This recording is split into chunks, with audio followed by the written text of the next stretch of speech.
Hello again, I'm Imran Garda and you're in The Stream. Today we examine an age-old debate about the origin of life.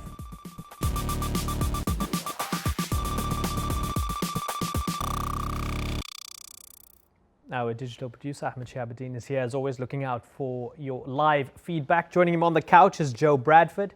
He's an Imam and Islamic scholar from Jacksonville, Florida. Thanks for joining us, Imam Joe. Thank you for having me. One of the articles I read about you said that you've been disarming a lot of people in Jacksonville, Florida. A very wise choice of words. Yeah, what does that mean? What do you think they were trying to say? Well, I'm a firm supporter of the Second Amendment, so I think that they were trying to, dig at me a little. You're an intriguing person, converted to Islam. You're an Imam, but culturally, genetically, you're an American, if you like. You're a white guy from Florida, essentially. Yes. With a window into the Islamic world. Does that give you added responsibility and pressure? I think it does. It's a real challenge to kind of bridge the gap between how people understand things on certain sides, how people at times can think that the way that they believe and the way that they practice and the way that they theorize things, the only valid way to look at it. And I really kind of straddle three realms of knowledge. I mean, you have knowledge of American culture, Western culture, knowledge of the cultures of the Muslim world, and then you have a body of knowledge in Islamic law and theology that, for the most part, both sides from both cultures can at times be ignorant of. So it's a challenge to really allow people to understand things not only in context but understand the texts properly. And as a person in a leadership position, do you find that many people see it as a zero-sum game, that they are forced to make a choice between religion and science? Yeah, I think so. I think that there's a lot of times it's all or nothing.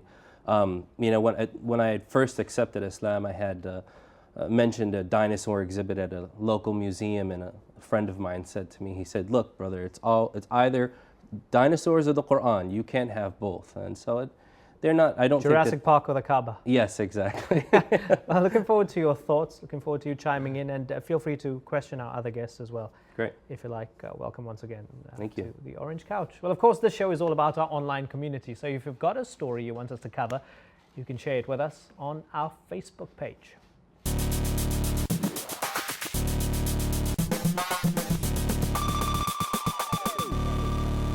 So this is the part of the show where we take a quick look at some of the stories you're sharing with us. Today, Darren Illumiere on Facebook asked us to cover the U.S. Senate's passing of the National Defense Authorization Act. Now, the act would allow the U.S. military to indefinitely detain anyone, including U.S. citizens, deemed to be engaging in terrorist activities with no guarantee of a trial. 92 senators voted for the bill, with only 7 opposing and 0 abstaining. Now, the Occupy Los Angeles movement used their Twitter account to share this list of the names and Twitter handles of all the U.S. senators that signed the bill in the hopes of getting people to take action against it. Now, according to the American Civil Liberties Union, 23,000 have already asked their senators to stand against indefinite detention and vote no on NDAA. And in this tweet it says, "You can too." Now, also anonymous, the loosely organized group of hackers and activists has just released this video message to the American people. Let's take a listen. Has played last night in a 93-7 vote, declares the entire USA to be a battleground upon which U.S. military forces can operate with impunity. Now, just to give this a bit of context, the NDAA is the law that gives the Department of Defense its authority to act, including the allocation of $662 billion to fund the Afghanistan and Iraq wars. Now, although the Obama administration has cautioned it would veto the bill, some political observers say the president would have to sign it in order to avoid political headaches. Now remember, this is just one of many stories, and we always welcome your contributions here at the stream, so send us your ideas using the hashtag AJStream. But for now, here's a quick look at some of the other hashtags that you, our online community, is following.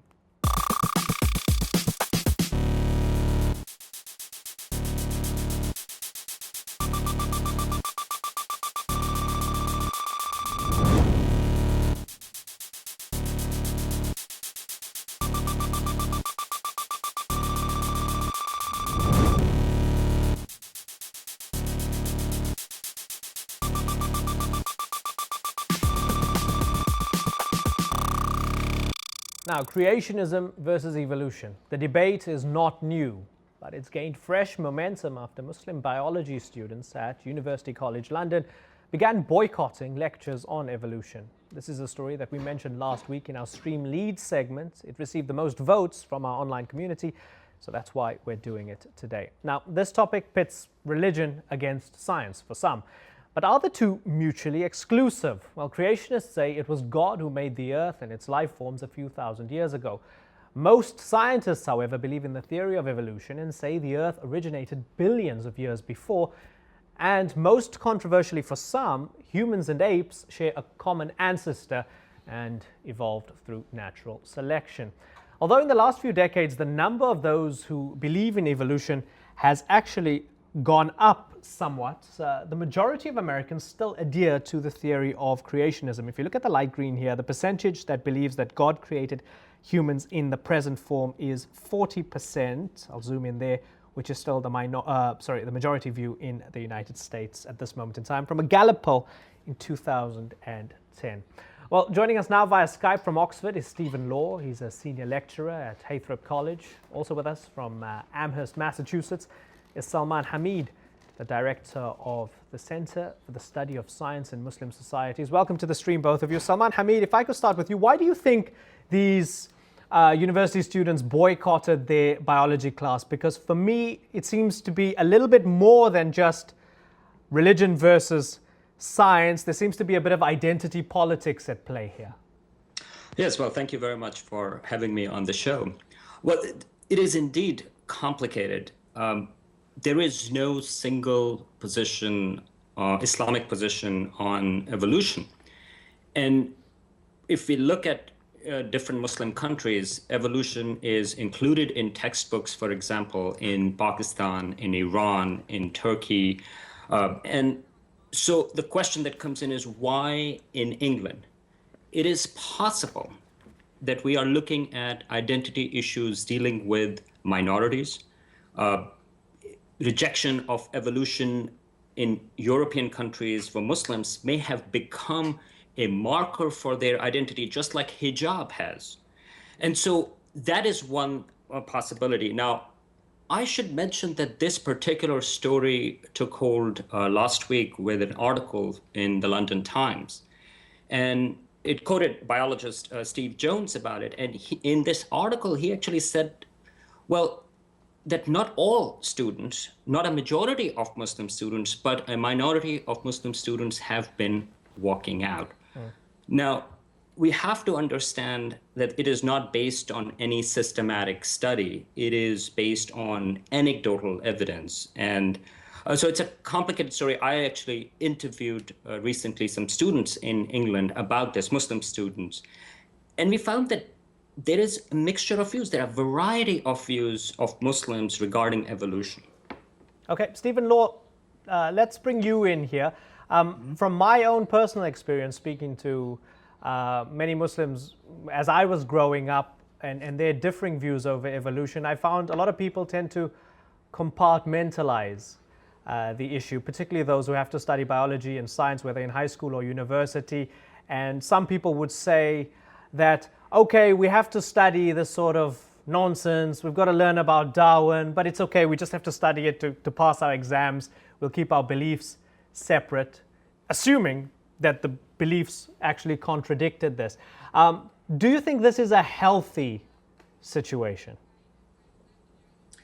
No, I mean, before I talk more about Muslims, perhaps we should also mention the fact that there are a great many Christian creationists too. And I think Steve Jones mentioned that also he was having a problem with Christians objecting to what he was teaching in his lectures. So it's not just Muslims that are questioning the theory of evolution, it's Christians too. In terms of it being a problem, well, clearly if Muslims and Christians are refusing even to listen to the theory, if they're refusing even to attend the classes, then they're not going to even learn about the theory of evolution. And given that the theory of evolution is one of the foundations of modern biological science, they're going to really struggle later on when it comes to learning other aspects of biological science. It's going to damage them educationally, and it then may damage them in terms of their future career prospects. Let's bring in Imam Joe Bradford before we get some comments from Ahmed. Imam Joe, have you found that perhaps amongst those who most dogmatically oppose evolution, they hold very caricatured views of evolution as well? I've heard people tell me, I didn't come from monkeys, but the same people accept evolution when it comes to how viruses evolve or how horses are bred, or the differences between different birds on different islands that have differing climates. Why is that the case, that when it comes to humans and apes, it's a sensitive point? Everything else is fair game for discussion. I think that there's pretty much two issues here. Number one is there's a lack of nuance in discussing the subject amongst Muslims, both Muslim scientists and scholars. We have not had to deal with the creationism evolution debate simply because, number one, because of textual issues with the Quran, and number two, because of the evolution per se of the sciences and the teaching of the sciences in the Muslim world. I'd say that the second issue, excuse me, has to probably do with how evolution is promoted or taught to those Muslim students. At times, scientists themselves can be very dogmatic in promoting a worldview based on evolution, or a philosophical, or a dogma, we could say, of what evolution leads to, when it's still a theory. Isn't there arguably a devolution of Islamic scientists, if you like? Because when I read some of the older scholars, Ibn Khaldun, 14th century, for me it seems quite clear that he's talking about something. I mean, this is a long time before Darwin, but he's giving an indication that there was a belief amongst many scholars, historians, etc., that human beings evolved from something, and that plants evolved from something before that, etc. Whereas in the modern age, some of the scholars have a very literal interpretation of things. Well, I think that if you look over the annals of Muslim history, you'll pretty much find a consistent view about the origin of man. Evolution, being the product of scientific discovery, did not come until much later.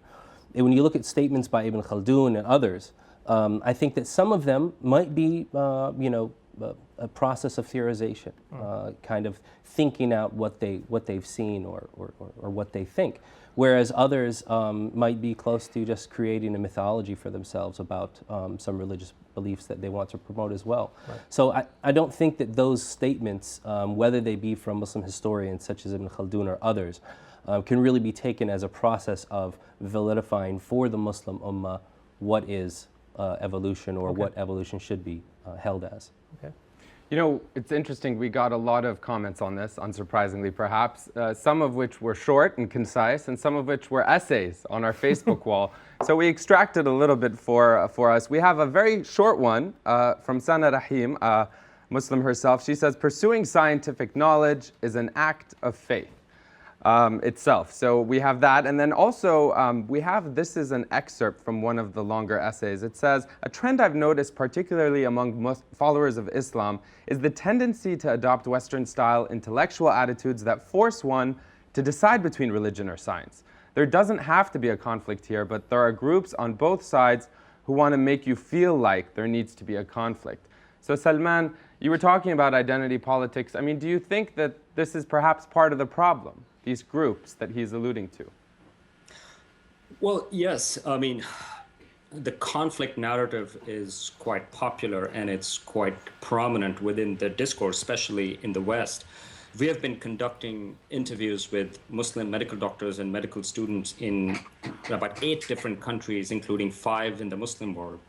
And we find that a lot of them that actually accept evolution, they bring that within their religious context. And within the Muslim world, for rightly or wrongly, I mean, these are complex issues, they believe that conflict doesn't exist. Now, in that context, they bring that in, and from that angle, the Western type of thinking brings the creationism into the Muslim world.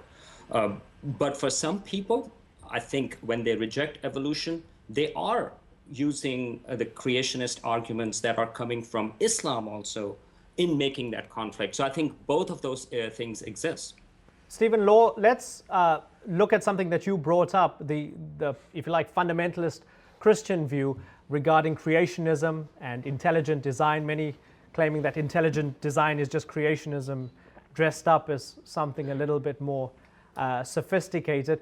In many southern states, you have schools teaching intelligent design, teaching creationism. We heard Michelle Bachmann and Rick Perry, both potential presidents of this country, saying that they don't think evolution is the be-all and end-all, and that there should be room for discussing intelligent design and creationism. Do you find more similarities given those examples between this divide between the religious worldview and the scientific worldview that we're discussing in the Muslim world and in countries that are predominantly Christian, given those examples? Or do you feel that there's a point where these issues can be separated, that there's a different way of looking at how certain Muslims relate to evolution and certain Christians relate to evolution? Well, I mean, the Christian young Earth creationists believe that the entire universe is 6,000 years old, and that is not a standard Muslim view. I mean, even amongst Muslim creationists. So it's a rather different brand of creationism. Nevertheless, there are similarities, and both very much want to target the theory of evolution. They are typically opposed to it. They have a whole range of arguments and objections, and Muslims are borrowing very often from their Christian counterparts in the US, using materials that Christians have developed and arguments that Christians have developed, and then co-opting them and making use of them within a Muslim context, because there is quite a lot of overlap between the two forms of creation nevertheless.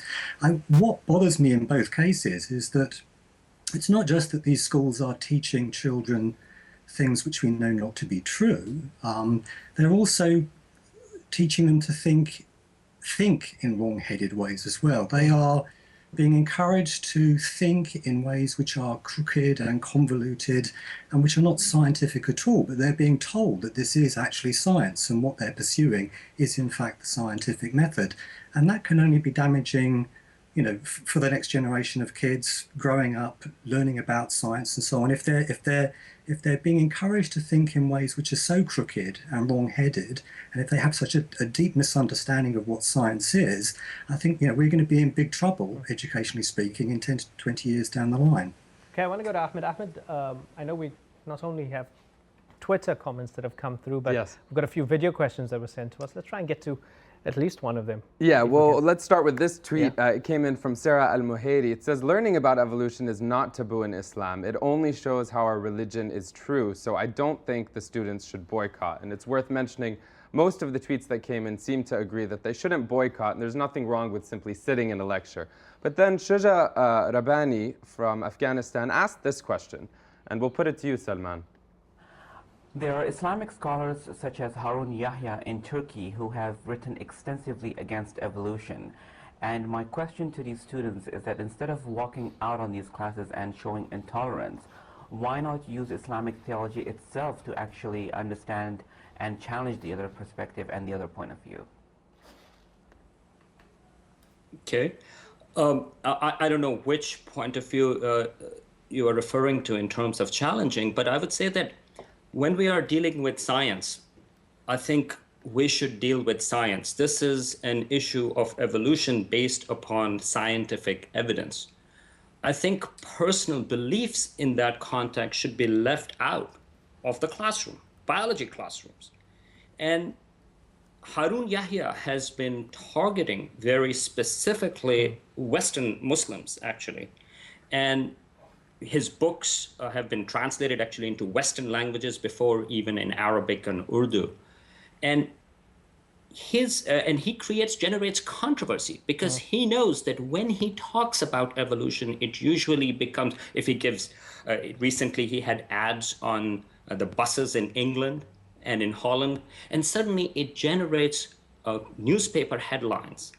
And so he knows how to generate controversy, and there is an appeal for minorities, Muslim minorities out there. They can see, oh, here is a Muslim scholar Yeah, that again, identity politics, and I want to ask Imam Joe about that because Harun Yahya, and I've gone through quite a few of his books, he seems to credit Charles Darwin with a whole litany of crimes. You know, he makes him responsible for Stalinism, fascism, genocide, apocalyptic Zionism, you name it. He blames Darwin for all of this. We don't know where he gets his money from, but he's got a lot of money. These are glossy books. Someone like Harun Yahya can't be helpful to the debate. No, I don't think that type of dogmatic approach to such a a deep subject can really be helpful at all. I think it's important to remember, and I think Stephen pointed this out very well, that the Harun Yahya books are, for the most part, borrowed from the brand of creationism that we have here in the United States. And Harun Yahya is not an actual person. It's a group of people that create these books by taking snippets of books from Islamic philosophy, a few quotes from Encyclopedia Britannica, and some really cool pictures off of the internet. And what it does is that it presents a very shallow viewpoint of what or how a religion, how a faith would tackle a daunting topic such as evolution. Yeah, Stephen, I wonder. Harun Yahya had challenged Richard Dawkins to a debate which Richard Dawkins didn't want to take up.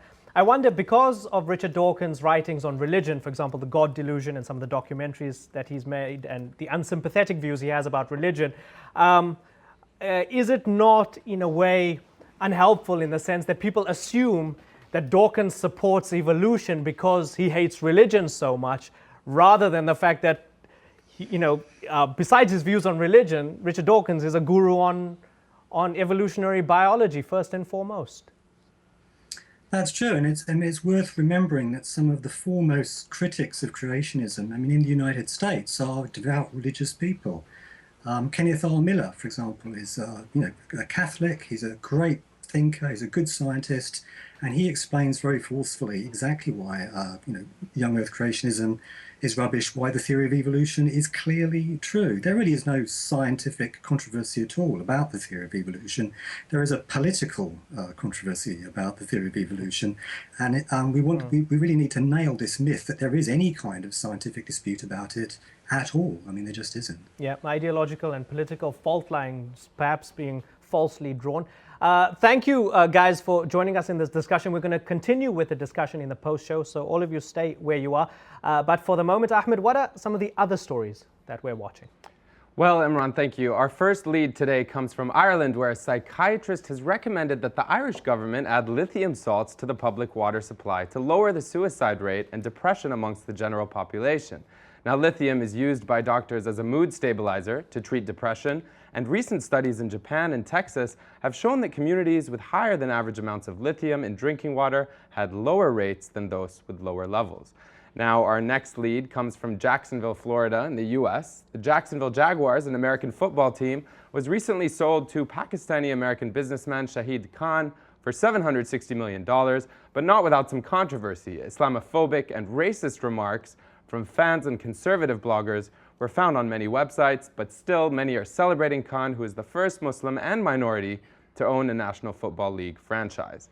And last but not least, the world's largest democracy, India, is asking internet sites like Facebook and Google to start screening all user-generated content in a request that many say resembles the Great Firewall of China. The Indian government requested, quote, to remove disparaging, inflammatory, and defamatory content before it goes online. And as Facebook alone has 25 million users in the country, Indian experts have told the government that their demands are simply impossible. Those are our leads, and for those of you who want to vote on them, you could visit stream.aljazeera.com/leads, cast your votes, and perhaps we will cover it in an upcoming show. Okay, thanks for that, Ahmed. Stay with us. We'll continue discussing evolution and religion in the post-show, stream.aljazeera.com.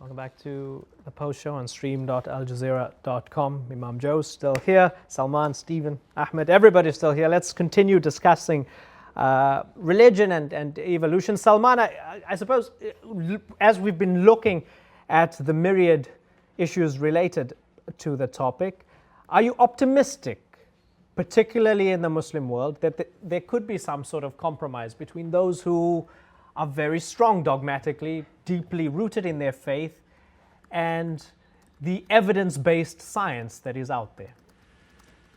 I think it depends on personality. So I always like to see the glass half full. And so I am optimistic. And here is the reason why. First of all, I mean, I think like the story in England, we have to be careful about how we look at it. You only hear about a controversy when you have students boycotting or students rejecting evolution. You do not hear about it with a vast number of students, Muslim students also, when they accept evolution. So we wouldn't be having this show if 2/3 of the students accepted evolution. That was the headline, right? So we find that since most of the Muslims accept an old earth, that removes one of the biggest barriers for the acceptance of evolution. Within the Christian creationism, if you start with the premise that you have a 6,000 or 10,000-year-old earth, then logically you must reject evolution. So this old earth allows potentially for Muslims to actually deal with this and accept it. So I think people are practical. They see actually that the benefits of evolution, the use of evolution, and as the evidence keeps on becoming stronger and stronger, I think people will find a way to appropriate that within their religious worldviews. Stephen, do you think that it's easy for people to appropriate that into their religious worldview, or would there be a rocky journey ahead in intellectually and emotionally accepting this? I find it very hard to say. You know, I'm not a psychologist. I'm a philosopher, so I can speculate. I mean, it seems to me. I mean, where I live, and the kind of people I talk to and I hang out with, many of them are religious. I've had many religious friends. They have no problem with the theory of evolution whatsoever. They're entirely comfortable with it. And yet I do come across people who just become incandescent with rage the very minute that the topic of evolution is brought up. I mean, it's just like pressing a button. It just turns them on. They become very, very angry indeed. And that certainly does worry me. I struggle to see how such a person could be brought round very easily in a short period of time. I think we've got a real challenge on our hands so far as some of these opponents are concerned. But let's remember that we're not talking about everyone. We're talking about a comparatively small number of people. Yeah, and as we mentioned earlier, people get particularly angry when it comes to the issue of apes and chimpanzees. Yes. The fact that humans and apes could be evolved from a common ancestor. That's, I think, the point that makes people incandescent with rage, not much else. Ahmed, plenty more feedback. Yeah, you know, that you said people get angry or, you know, enraged, but you could also say, you know, people are definitely getting passionate about this topic because the tweets keep coming in. And two that I want to point out without going back is from Umar Badar, who's talking about the people who actually left the lectures, saying, one doesn't have to agree to be willing to listen to a lecture. This mindless hostility to science has nothing to do with identity. And Salman, I see you're nodding your head. We also have Tom Rizzo on Twitter saying, I'm old-fashioned, but I thought university was about coming into contact with all sorts of ideas, not just those one already holds. And if I can, the last tweet, and Salman, I'd be curious if you agree with this. Russ K on Twitter saying, we are talking here about explaining scientific biological processes. Faith has no place in such explanations. Well, I agree, and that's what I'd said, that within the classroom, if you are looking for biological explanations, then this should purely be based upon science. And I completely agree that students should not be walking out. I mean, I think that's completely ridiculous, and it's also shortcuts any kind of conversation. So, I mean, should there be faith within that conversation? Not in terms of scientific explanations. However, people can talk about what meaning they derive from that. Well, that is a place where you can find that answer in science, in religion, or in philosophy. I mean, I think the meaning of life, that's a separate category. So what evolution means, that is a different category of question. Is evolution an explanation for how life has developed? That is a scientific question. Yeah, but Imam Joe, to be fair to those who, reject evolution based on ideological grounds, what they've been taught is this. They've been taught that the Quran, for example, or the Bible, has all the answers you need in life. Right. And everything in these books, whichever one you choose, and there are numerous others, Bhagavad Gita, for example, etc. But everything in my holy book is the truth and scientifically accurate. Yes. It's based on that premise that they look through that the world through that prism. So, is that the problem? Is it that they are looking at the Quran as a book of science rather than a book of anything else? Well, the Quran is a book of guidance before it's a book of anything else. It contains things that might point to scientific discovery or encourage it. It might point to scientific facts. It might point to historical facts, but primarily it is a book of guidance. I think the problem comes when, and Salman had aptly pointed out that as Muslims we don't have the boundaries that many Christians do, in that we recognize an old earth. Other verses that are sometimes brought up by creationists, such as Noah's flood, things like that, are interpreted by Muslim scholars in different ways. So you have a number of them who interpret it as a universal flood, and you have others that say no, it was a regional flood. So I don't think that we can be equivocal about those type of verses. The problem that I see is that if I come into the classroom with a certain religious view, with a religious viewpoint, and my professor is giving me another viewpoint, and basically professing his faith in science, not professing science, not teaching science, but scientism, in which science proves itself, not as a form of discovery, but as an absolute truth. I think really that's probably the problem. I don't know what happened in those classrooms in England, but I can definitely say that there's a difference between teaching and preaching. If any of us went to a comparative religions class, an intro to Islam class, and myself as an educator or anyone else was proselytizing to a certain belief and not being objective, we might get up and walk out as well. So I think that we have to look into it a little bit more deeper than just the fact that a few people got out. Obviously, not knowing the facts on the ground, it's hard to do that. But it's a little bit more it's a little bit more of a concern when people are making those decisions based on just the fact that evolution was being taught, or if they're making those decisions based on the fact that a certain type of viewpoint was being promoted over others. Okay, Ahmed? It's funny you mentioned that the Quran, says that these are the truths by which you can live your life. We have a Muslim, named Hind Maki, who on Twitter is initially reacting to the very premise of this conversation or the story by saying ridiculous. A, the Quran doesn't rule out evolution, which I'd be curious to see if you agree. Science proves it, B, and C, students who skip bio class should not become doctors or mullahs. So perhaps a little tongue-in-cheek there, but many people are commenting on this saying the Quran does not rule out evolution. I mean, I know we talked about this, but why do so many people think it does then? I think because most people equate evolution with the origin of man. The origin of man. That as Muslims, and in the Quranic narrative, the origin of man is very clear, that God created Adam from clay and then breathed into him life. So would you then say, because of that, it does sort of, in a way, rule out the theory of evolution? No, I wouldn't say that, because we have other narratives in the Quran that talk about God changing people from one form to another, that the fruits that the people used to eat in this life will then be there for them in paradise. They'll look the same, but they'll be of different quality.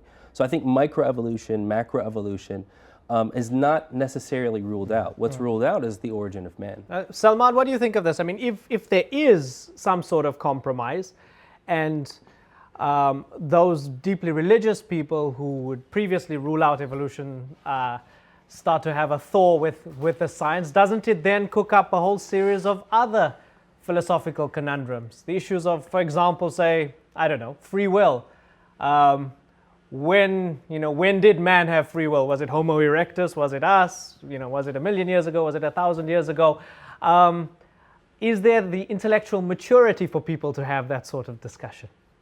Oh, absolutely. And first of all, I mean, there is no monolithic Islam. There is no monolithic Muslim. So different people are going to be interpreting these things differently.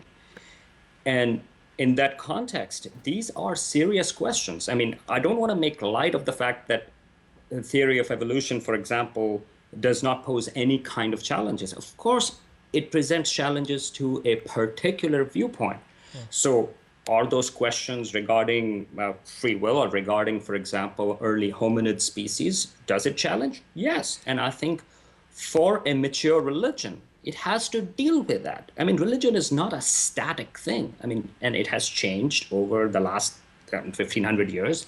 All religions have changed based upon the information that we have. And I think that kind of change will keep on taking place. Now, if somebody just simply rejects science based upon evidence, then I think there is going to be a problem challenge with religion, not with science. Okay, Salman, Stephen, thanks a lot for joining us via Skype. It's been fascinating having the discussion and looking at all the different elements of this. I'm glad we had a very holistic approach to the discussion.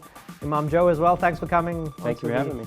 Orange couch. It's been really interesting. Nice comfy couch. Yeah, nice to pick your brain. Ahmed, thanks for that. You're welcome. Are you with us tomorrow? I am. Tomorrow we're talking about drones. We'll look at how cheaper and more accessible drone technology could be changing our lives. I won't tell you too much. We've even got a little toy to play with, so you'll have to watch for that. Thanks for watching. See you next time.